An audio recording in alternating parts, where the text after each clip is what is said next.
Welcome to Level Up with May's first lesson of your journey into the Arabic script. By the end of this lesson, you will know the basic rules that govern how Arabic is written, and you'll see the step-by-step path this course will take you on from zero knowledge to reading Arabic letters. The Arabic alphabet is made up of 28 letters. All 28 are consonants, but 3 of them can also act as long vowels in certain contexts. They are alif, waw, ya. Don't worry about that detail just yet. We'll come back to it later in the course. Now, which direction do we read and write in Arabic? Unlike English, Arabic is read and written from right to left.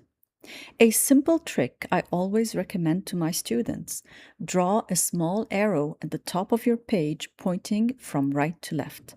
It sounds silly, but it really helps your brain switch direction while you're learning. Arabic is a cursive script, which means the letters generally join together to form words, much like English handwriting. However, this rule has some exceptions, and that is what we'll look at next. Arabic letters are divided into two major groups.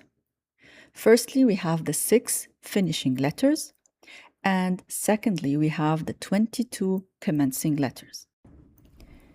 The 6 finishing letters shown here on your screen can be connected on their right side, but they never connect on their left side.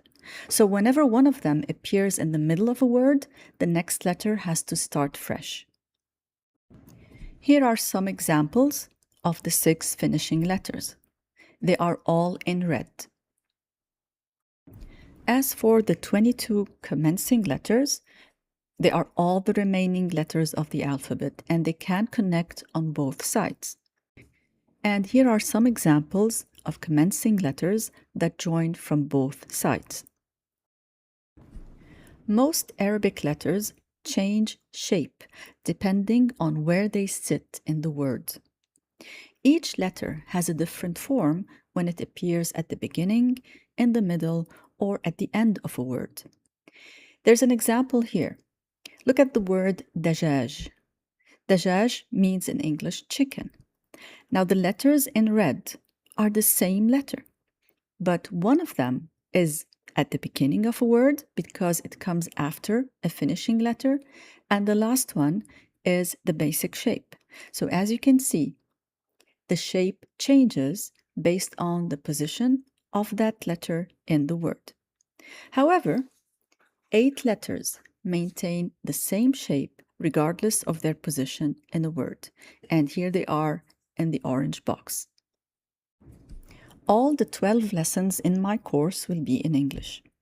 Whenever I show you an Arabic word, I will also translate it into English and place it between brackets, like the example you see here.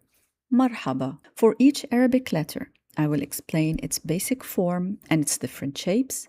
I'll walk you through how to write it step by step in each position, and I'll show you its pronunciation along with its closest English equivalent, if there's any. And after every lesson, you'll get a handout so you can practice writing the letters yourself.